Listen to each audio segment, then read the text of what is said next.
Mm-hmm.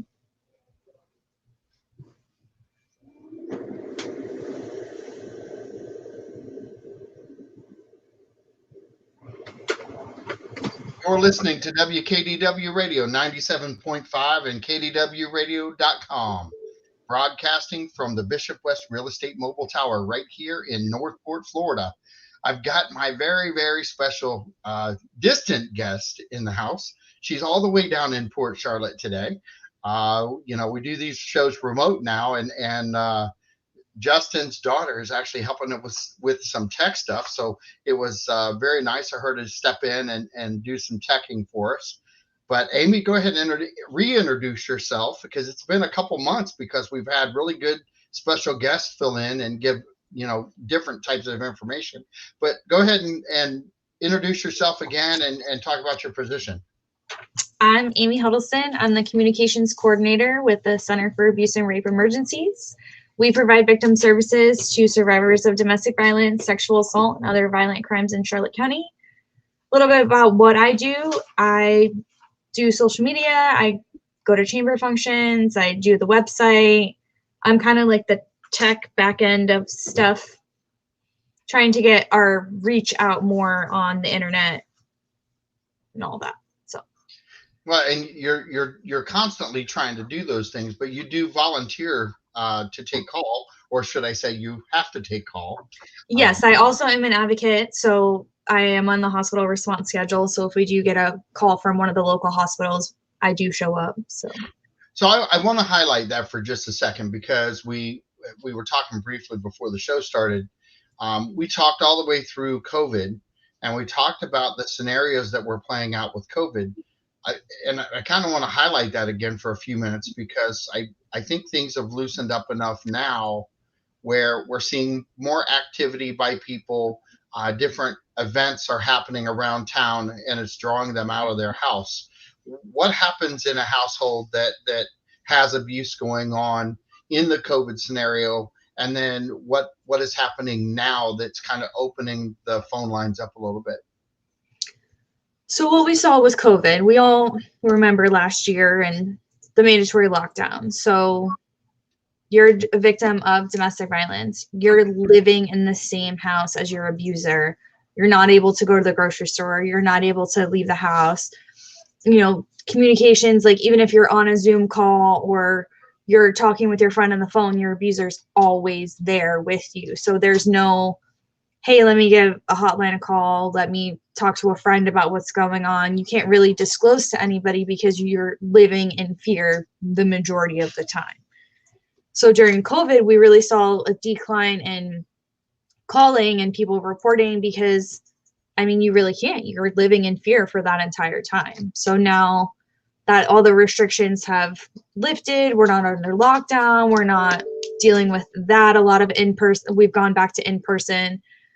We've had the phone ring significantly more. We've had significantly more hospital responses called out. So we're seeing that it's not that it didn't happen in 2020. It's just it wasn't reported so much. So now we're seeing the numbers increase, more people reporting. I also feel that with such of the talk that's going on in our country today with like the Me Too movement and the mental health awareness, people are actually finding the courage to call and talk to somebody and safety plan or report abuse or come forward with assaults and stuff like that. Because when survivors come forward and tell their story, whether it's they were a DV victim or an SV victim, it helps somebody else be able to come forward as well. And this happens in all ages, right? Yes. All age categories. It happens in both sexes. Yes. And so it's not a one-sided conversation. I noticed the one thing you do a lot is you use the word abusers. You don't label the abusers that are out there, and you do that for a purpose, don't you? Yes, because both men and women are abusers. I have experienced the majority of our clients are women, but men still get abused as well. Men are still victims of sexual assault. I was writing an article earlier, and one of the statistics nationally is 1 in 6 men will be victims of domestic violence or sexual assault in their lifetimes. And we really don't like to necessarily talk about it because men are like, I'm manly, this doesn't happen to me, you know, that whole persona. But we had a client here that was a man that his girlfriend literally beat the crap out of him. I've talked to friends and other family members and, you know, in my personal circle of people where you didn't really think of that you were getting abused because it was just, you know, verbal, or it was a casual plate going towards your head in an argument or something like that. But those are instances of domestic violence, and men are very, very not coming forward. They don't want to talk about it. Like, it's a very like hush hush thing for them, when, you know, women are more emotional and more willing to talk to people and talk to advocates and whatnot. So it's a thing that happens to everyone, not just one sex or the other. It is, but I'm going to step back a little bit and say that in the conversations I've had, it didn't used to be that way either for women. It's because of the voices that are now being heard and the conversations that are being had that people are starting to open up. And the guy side of things, there is really no conversation about it because of the I'm a guy, I'm not going to do it, and nobody's going to beat me up anyway. And then when it happens, they're not coming out and saying this. It's very difficult. And I don't want to use the two comparisons because there's a lot of similarities in that, but there's a lot of differences in that too. And so I don't want to sugarcoat one over the other because it's probably, I would think we're probably 20 years into now where there's at least starting to be open dialogue. And that's in that length of time, and it could be less. But that length of time still is childhood, you know, length of time in reality for having an open dialogue. It's still young in life. It's still trying to find footing. Where our conversation every month is normal now, and we're talking about it openly on the air. There aren't a lot of shows that do that, and there's not a lot of dialogue going on like that. But there's more today than there was 20 years ago. Absolutely. I know that growing up as a kid, you know, in the 90s, you didn't talk about stuff like that. My parents didn't talk about stuff like that. Nobody really, you didn't tell your neighbor that you were getting beat at home. You didn't, you know, you didn't go to the hospital if you woke up in some stranger's house and didn't remember how you got there and felt like you were sexually assaulted. Like, you just didn't talk about things like that. You didn't report that way. And with society changing and the movements and, you know, more and more people sharing their stories about what's happened to them, people are more comfortable talking about it. But in no way, shape, or form, we've like kind of just graced the tip of the iceberg. We haven't even gotten to the bigger problem because we're still working with changing the laws and, you know, getting the funding and getting the support and being able to help survivors and talk about prevention, like teaching the younger generation that it's not okay for this, teaching healthy relationships, teaching, you know, men and women not to rape and what consent is, and, you know, it's not okay to hit somebody because you're angry type thing. So it's all, we're working on it, and it's going to get there. I would like to hope in my lifetime that we will have a completely different, we could have this conversation in 20 years and be like, can you remember how bad it was back then type thing. So, well, and I'll tell you that, you know, there's a difference between you and I, because you talk about your childhood, you're talking the 90s. And when I talk about my childhood, I'm talking the 70s. So there's a 20-year gap of, you know, one, you could say experience, but you could say change, because you didn't hear it talked about when you were around, you know, in childhood. But in the 70s, it wasn't just talked about. It was non-existent as far as anything being out there for the public to grab a hold of. And I used this term the other day. on the radio show, and I said, there's a lot of good old boy network. Well, back in the 70s and before, the good old boy network was pretty daggone strong. And it hasn't been until recent years that, some TV people have been drug out and pulled into the conversation, which has really opened up a lot of dialogue where it wasn't 20 years ago or 40 years ago. I agree with you that it would be nice in 20 years to be able to talk about that. But I can actually say that if we make the advancements that we've made since 1970s, we're going to be talking about it a lot more and probably having more solutions, because there'll be people out of power and people into power that are of the younger generation like yourself that are ready and willing to fight these battles. Yeah, I mean, we look at what is going on currently with Como.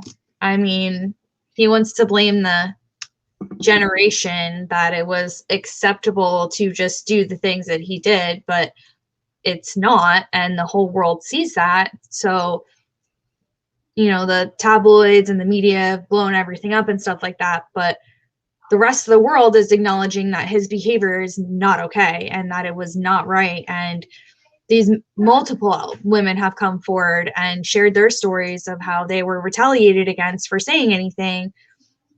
And he's still over here like, oh, I didn't know any better.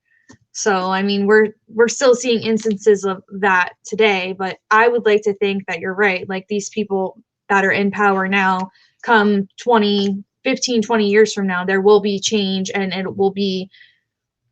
it's not okay to do that. And if you think that you're going to get away with it, you're going to have to pay the consequences for it.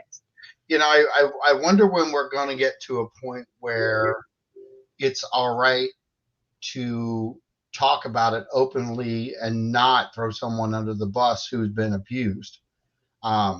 Because the victim blaming needs to go. Yeah, absolutely. Because it's ironic that a lot of politicians and TV personalities, yes, when they get into trouble, the first thing they do is they revert back to what they said don't ever do in conversation when it's against a star or somebody that they really want to take out.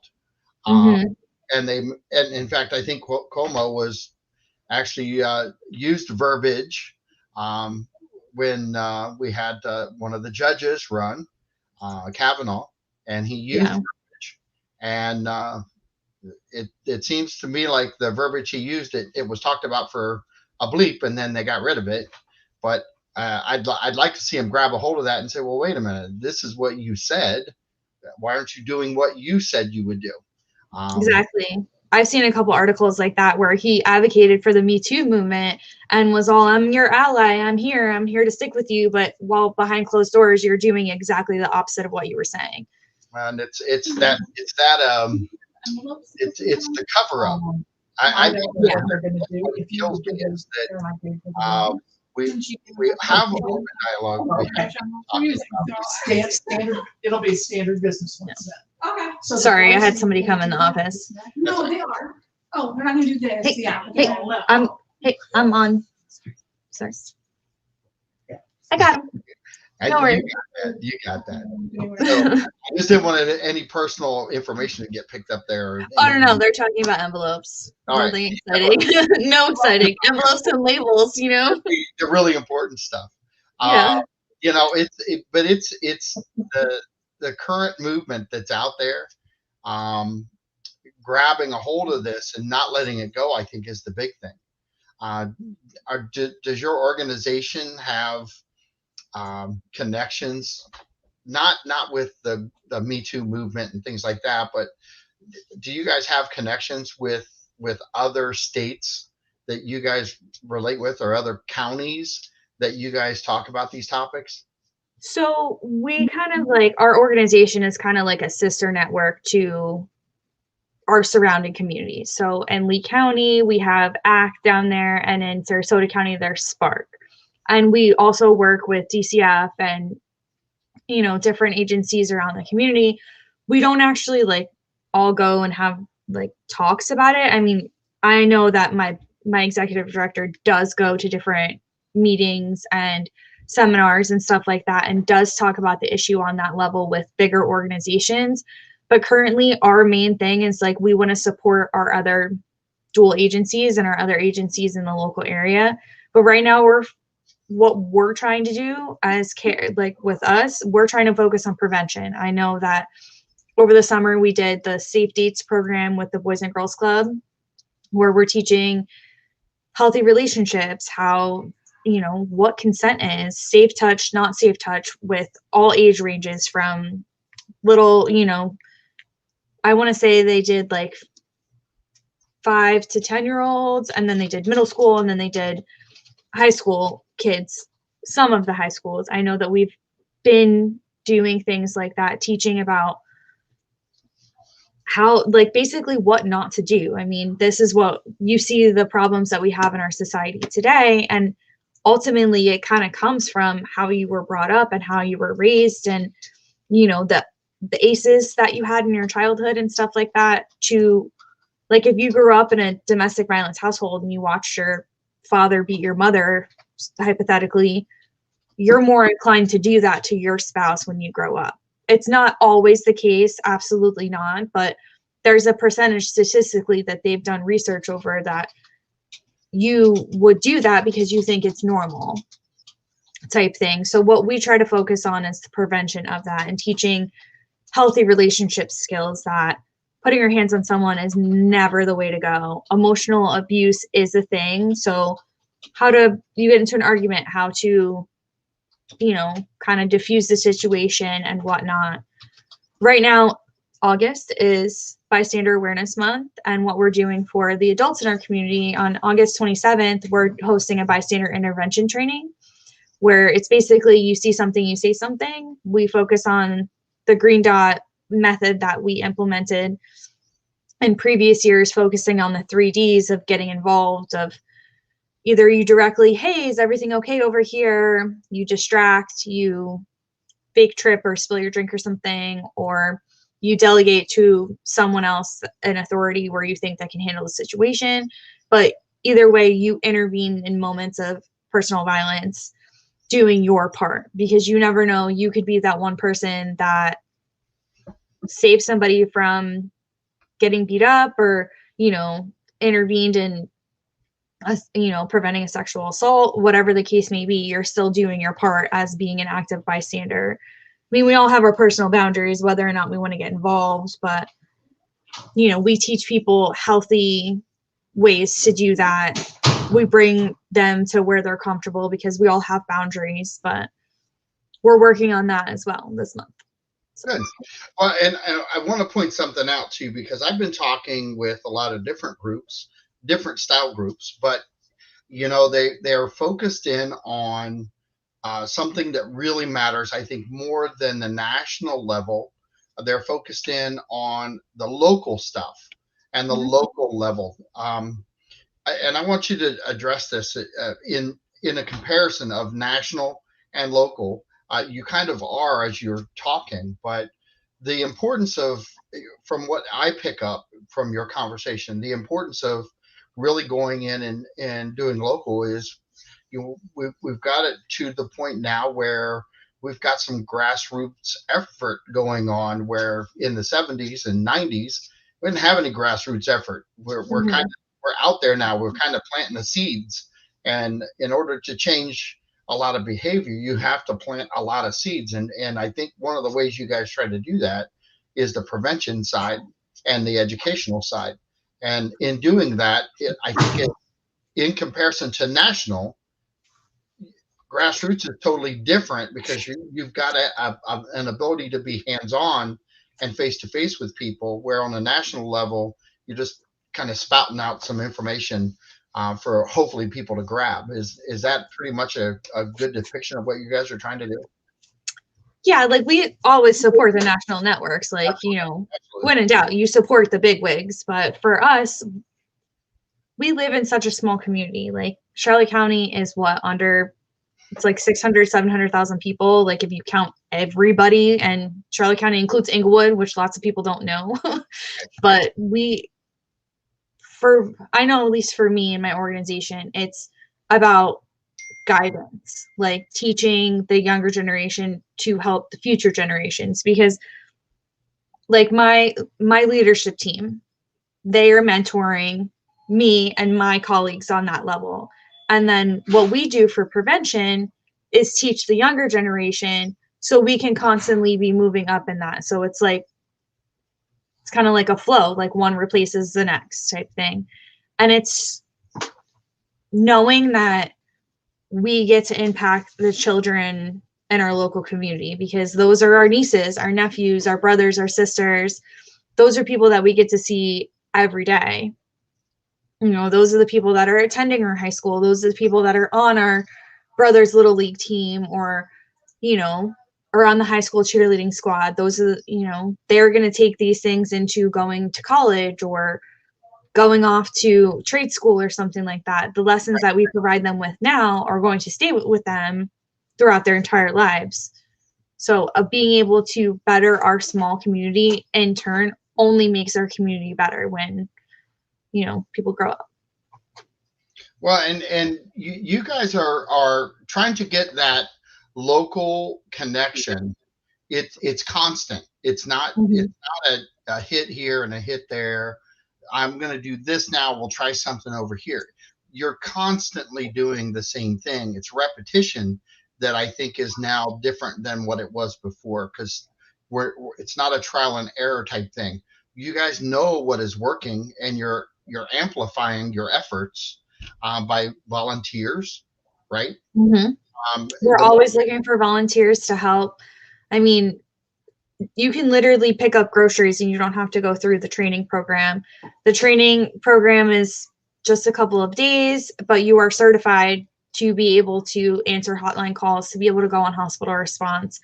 Our organization wouldn't be here, period, if it weren't for volunteers, because we started originally volunteer organization completely and then built up to our agency that we have today. That changes everything, doesn't it? It does. Like, without our volunteers, we would be nothing. So I want to ask this because I know COVID caused some issue along the way with volunteers, because everybody was stuck at home, so it was more difficult. Now that Governor DeSantis has kind of opened us up and really pushed things forward, and many would say we're pushing the envelope. We're pushing the envelope for a lot of reasons, because we're also pushing the envelope on tourism at an all-time high that we've never seen before, and they want to forget talking about that, and then they want to blame Floridians for the rise of COVID. Well, there are a lot of people coming here. There's a lot of people coming here from other states, and it's because their states are not open. Yes. You know, I traveled from here to Ohio. I saw it. I saw I dare say the word abuse. I don't want to use that word, but it's the people who are working in the hospitality industry are overworked and underpaid. Thank you. And it's really difficult. And I see a lot of stress when you go from state to state to state. And I say this to you because I can bring it back full circle and say, this is what happens in a household that has a lot of abuse going on too, is the stress factors that are involved that cause, and there's a cause and effect to them. I don't want to help anyone out of a situation that is trying to use that as a tool. It's not acceptable to use the stress level as a reason to abuse. But those factors are involved, correct? We saw several people during the course of COVID. We still see people now here answer the hotline where it's COVID. You can't go out. The abuser takes away their car keys, takes away their debit cards, takes away everything. Like, oh, well, you're just going to get COVID and die. Like, if you go to the grocery store, or, like, no, you have to sanitize the whole house. You can't go see your parents. You can't go see your friends. You can't go out and do this because, oh no, you're going to bring me home COVID type thing. We've seen that over and over and over again with different clients. It's, you have to stay here with me. You can't you can't go to work. You have to teach the kids, like, I'm just going to go to work and I'm going to do whatever, but you have to stay here because I need a safe house and stuff like that. Or taking away hygiene products, like, oh no, you don't need this hand sanitizer. Oh no, I'm not going to spend that much money on the laundry detergent, or I'm not spending this, we don't need that extra stuff. COVID's not real. Like, don't worry about it. You're not sick. We've heard it all the time with different abusers and stuff like that. This COVID thing became like a weapon when it comes to domestic violence and sexual assault and stuff like that. Like, we've seen victim after victim come to us scared for their lives because their abuser has literally gaslit them about this pandemic.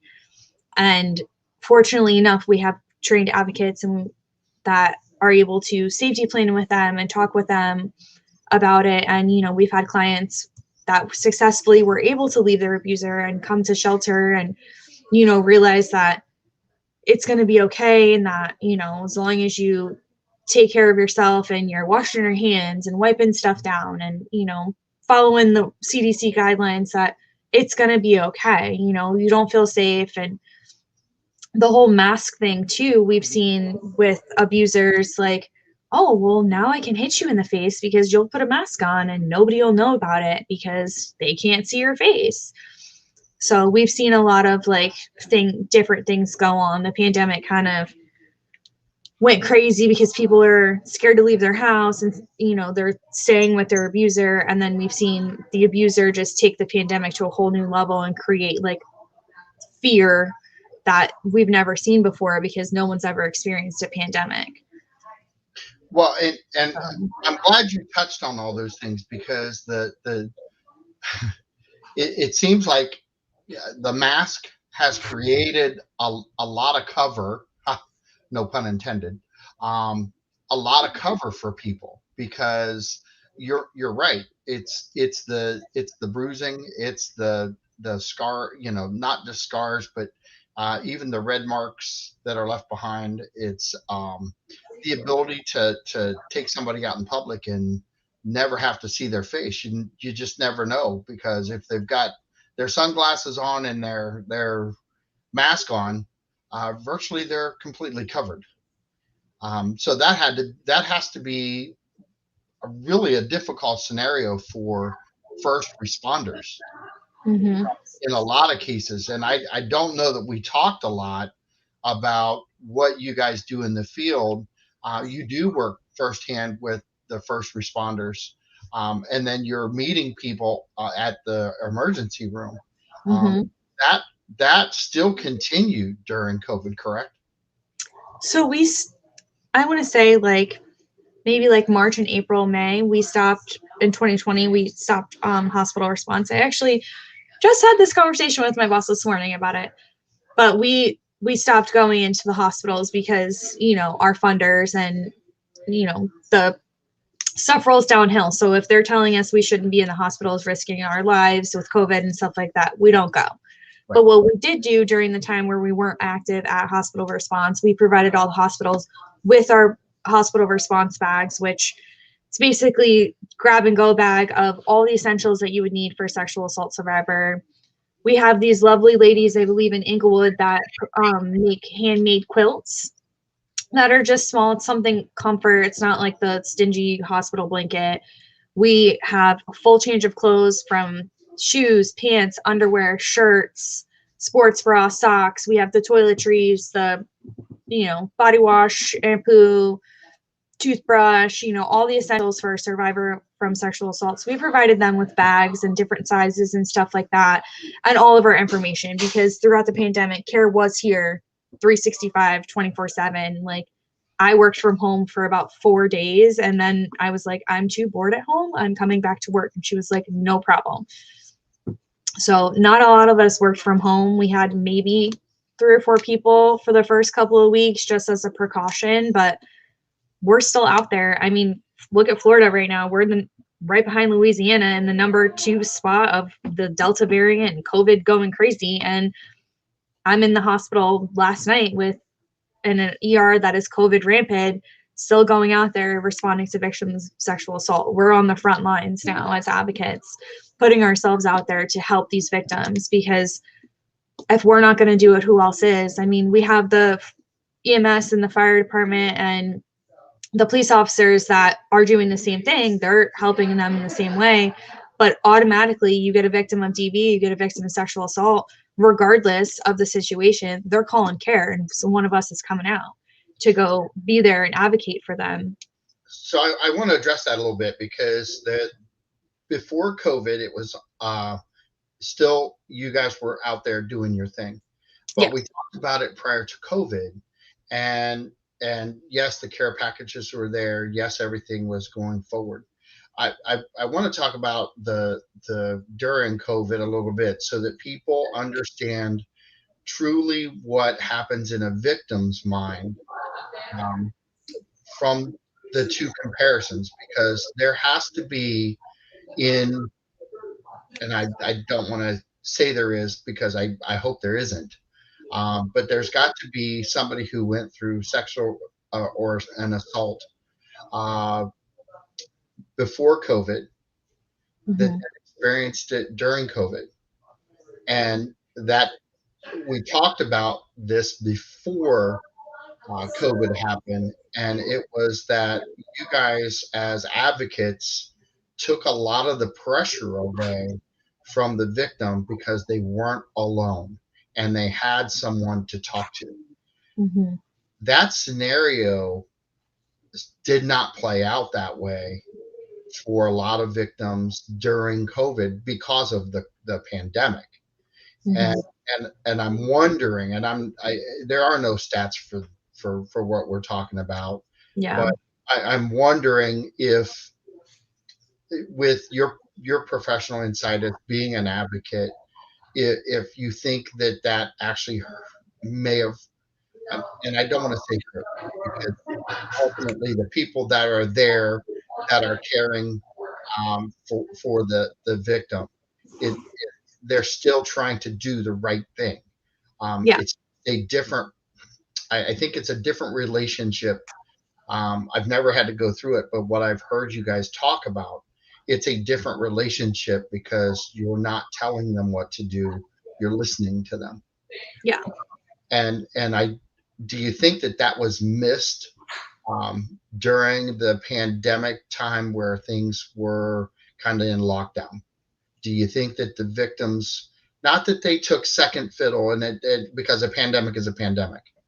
Yeah, so during COVID and stuff like that, when we weren't able to be in person, I do think that more pressure went onto the medical facility and the police department, because trauma-informed care is a new relative term that people are just now dealing with. And, the police officers and our local agencies are just now getting into training on trauma-informed care. So it's, you have this police officer that's responding to this victim that's just been sexually assaulted, and they haven't gone through the training that we have as an advocate, so they don't necessarily know what to say or how to approach the situation.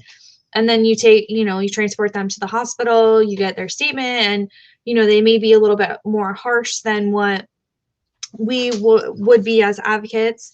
But when it comes to like the nursing staff and the doctors in the hospital, like, there's not very many trained sane nurses in Charlotte County that have been through the whole program, that know what it's like for trauma-informed care, that know the ins and outs of the sexual assault exam.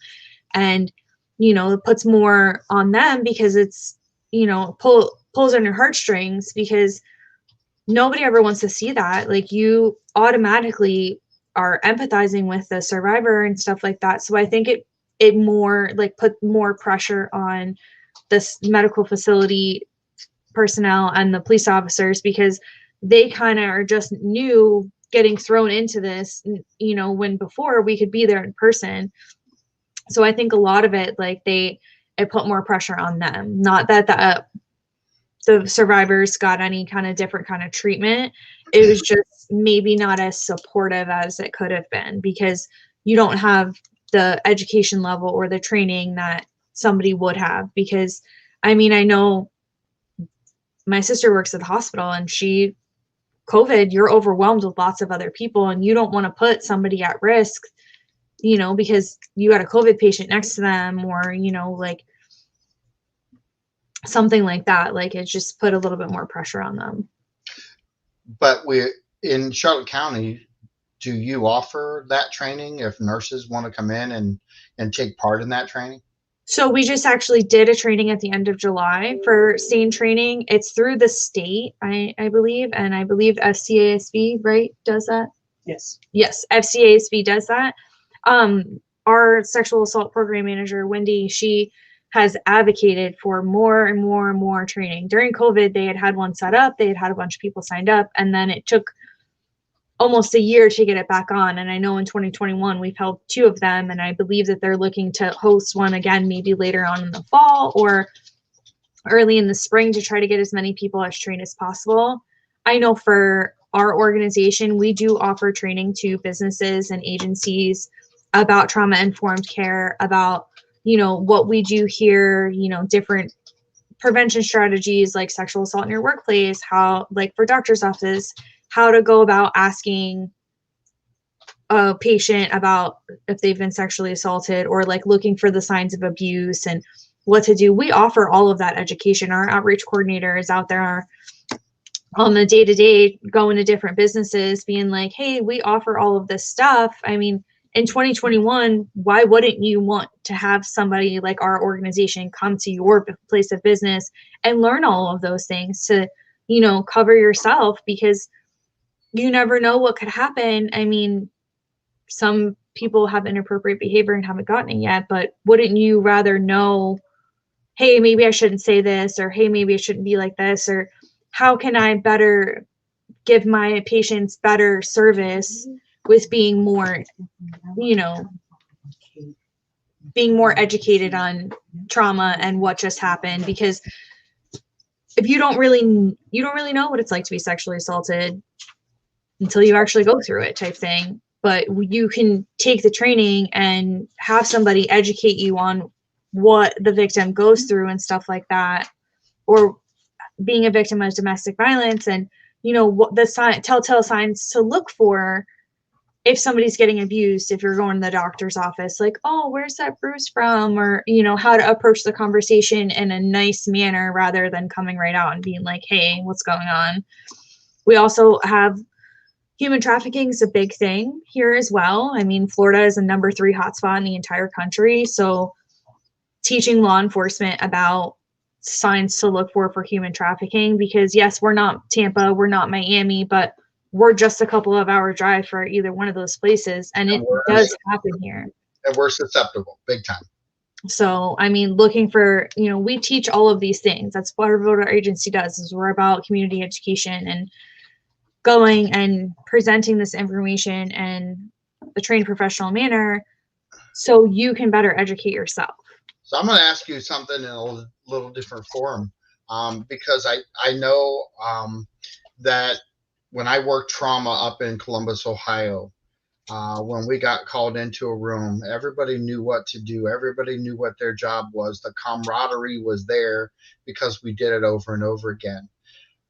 I'm going to ask you in a different way, because yes, while those groups are still there, this being a new side of things, I don't know that you've run into this, and I'm going to be curious on your answer, because to have somebody who's gone through your training, a nurse who's gone through the training, who understands what you're doing when you get there, it's almost like there would be a really cool partnership between that person and you, and you're I think putting things more at ease, because it's just not one person showing up understanding what's happening. It's like this joint venture that you have with the current staff that I think would make a victim maybe feel more at ease than if it was just one-on-one. You know, and I'm not saying that you guys don't do a good job, because I think you do a great job. I'm just saying, if you had a staff member involved in that trauma and you guys were partnered up and you knew each other, have you been through that before, where you had somebody that's been through the training and you walked in the room and you kind of felt what I'm talking about? Absolutely. I've actually had it on both ends, like where the lady wasn't certified as SANE nurse, but wanted to and was waiting till our training was coming around. And I've had an interaction where she was a trained scene nurse, and it is exactly like that. It is like it's more than one person advocating for you. It's, being able to explain everything and be there for the victim. And it's a more supportive role because it's not, you don't feel so alone because you have the medical professional that's guiding you through it, explaining everything in a detailed manner, telling you that this is how this is supposed to go, like before each step of the way of on the kit, and just being more supportive. And it's definitely made the experience, I feel like it's made the experience for the victim a little bit easier to handle because they have somebody there on both aspects. They have us telling them it's going to be okay, like this is what's happening, holding their hand, and then you have the medical staff explaining in detail, what is this swab for? I'm about, and I'm doing this right now. I'm doing this right now. This is what's going to happen next. And us holding their hand, being like, it's okay. We're here for you. We're going to be here for you afterwards. It's not just we show up at the hospital and then we disappear from your lives. Like, we show up at the hospital, we follow up with you, we offer a crisis count, we offer counseling services. If you want to come in and talk to us, we offer, if they're a victim of domestic violence, like we do hospital response for domestic violence. If someone goes to the emergency room and their jaw is broken because their abuser just beat the crap out of them, we show up for them too. We offer law enforcement advocacy as well. We have somebody at the sheriff's office that, even if you didn't report it, even if you didn't say that this was domestic violence and I want my abuser to go to jail, he sits there and reads the reports and be like, hey, this situation kind of sounds a little bit funny. Let me call and follow up with this person and make sure, they're doing okay, and let them know that we do offer these services and stuff like that. So once we are all trained, we're all training, we're all learning from each other. It's much nicer vibe to have that for the survivor, whether it's CV, SV, or anything else. And I'm glad you said it that way. And I'm glad I asked the question, because I don't know that we've ever, in 2 years of doing this, I know that we've kind of dug into these topics, but I don't know that I've ever asked that question before when it comes to having a healthcare staff member be part of the education and be in the room at the same time. To me, that would just, I as a victim, I know that I would build a wall, okay, but I would almost feel like I could kind of tear the wall at least halfway down, because I had two people in the room saying, yeah, hey, it's cool, just relax, and have, not that the room's not full of those people, but it's different when you can say I've been trained and this is what we're doing. Basically, what the training for the SANE nurses is, it goes into a specific detail about the sexual assault kit, because there are a million swabs and there's a million ways to do it, and there's specific ways of documentation for it. Even if you're not specifically trained for a SANE nurse, if you're a nurse and you have any kind of compassion for your clients or your patients, it's going to be completely different. So, I feel like anybody in the medical field, if you're tending to someone that's a victim of a sexual assault, you're going to take that extra special care with them, regardless whether you've been trained in the program or not. And I feel like law enforcement is getting there as well, because we're doing more and more talks about trauma-informed care. It's more out there, and the spotlight in the United States right now is really on law enforcement and how they can better their services to citizens and stuff like that. So it's a work in progress, and we're just basically, we want to provide the best services possible to victims.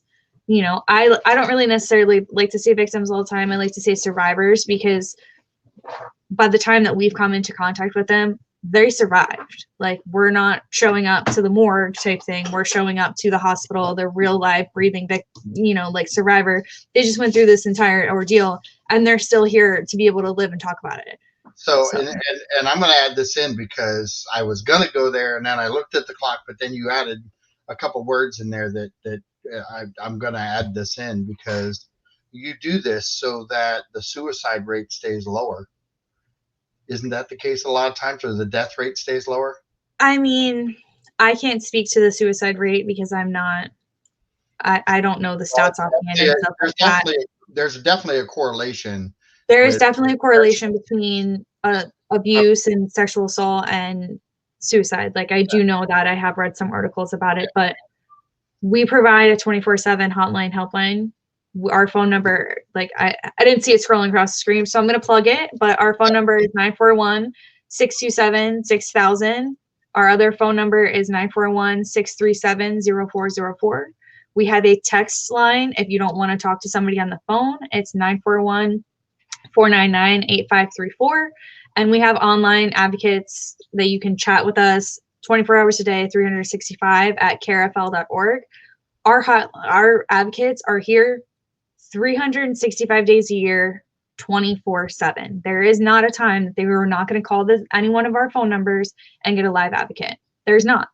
We're always going to be here online. We are here to talk to you no matter what. If you could be a victim of abuse of 20 minutes ago, or somebody that's watching Law and Order that just had, some childhood memory dredge up, and we're here to talk to you through it. We're here to provide support. So if by us answering the phone helps you, calm down and take a step back off that ledge, absolutely, we're here to do that, because we want victims to survive, and we want, to provide the best services so we can help them lead healthy, happy lives. Like, our motto is hope, or help, healing, and hope.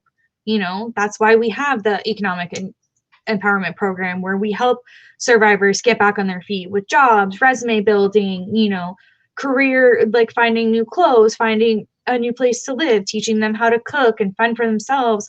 We offer an education. We have a Paula Hess Scholarship Foundation that provides educational scholarships so we can help survivors further their dreams in education. So we have it all going on because we want survivors to heal and to move forward from their lives, and not, you're not what happened to you type thing.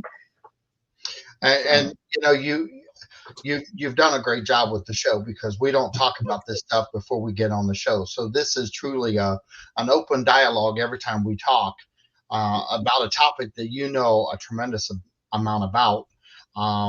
But you also know that there's some other needs out there, and you guys do some fundraisers, and I believe you've got some things coming up, correct? We do. For the next closest one is going to be August 22nd. It's our round 2 dart tournament at the Ice House Pub. Tickets are $25 per person. You can pay the day of event, or you can email careauxiliary@gmail.com. All of our events are going to be on our website, so check our website for that.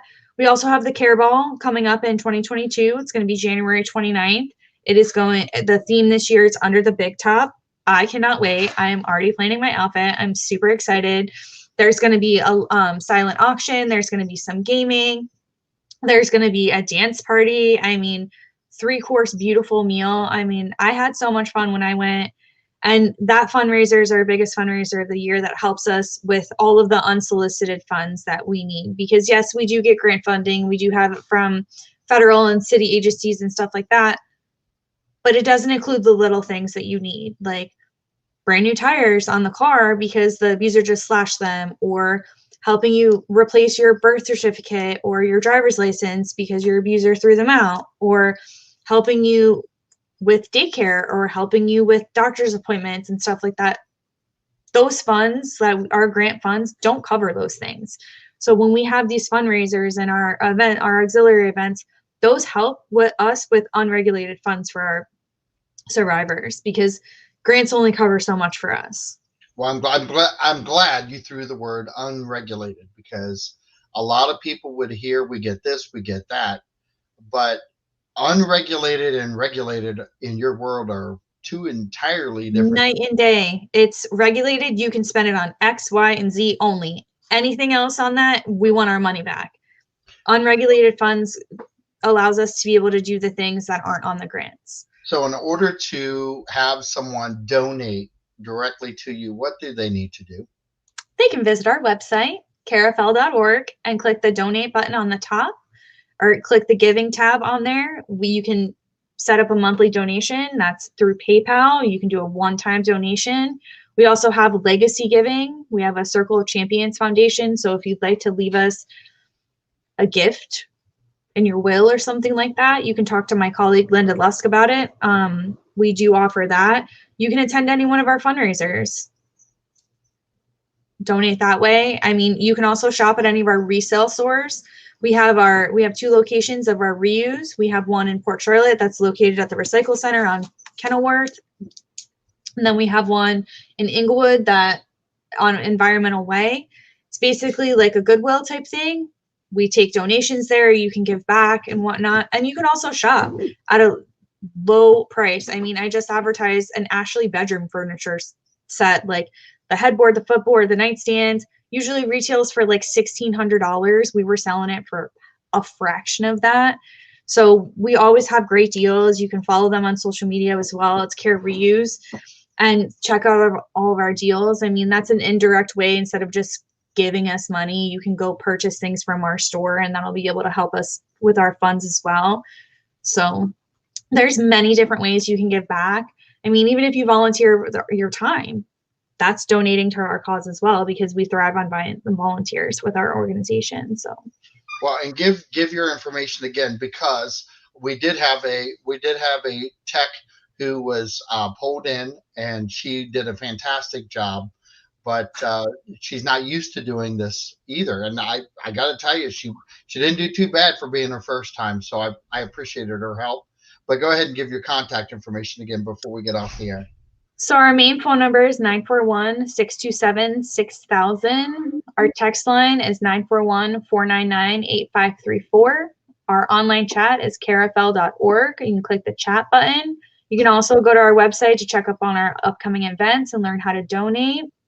Learn how you can register for our bystander awareness class at the end of the month. You can follow us on social media at Care Charlotte County to stay up to date on all of that stuff and then more. So awesome. Michaela, thank you so much for being a superstar today. And thanks, Michaela. You did great. Did a great job, and I appreciate your help, just like I do appreciate Justin Willis's help. He did a great job today too, managing that expectation of getting on the air. So thank you guys very much. Look forward to seeing you again later this week. And everybody have a nice, safe weekend. Amy, it's a blessing to talk to you always. Keep up the great work, and tell the team I said hello. I will. Thanks, John. I'll see you next month. Yes, ma'am. Alrighty. Bye-bye. Bye-bye now.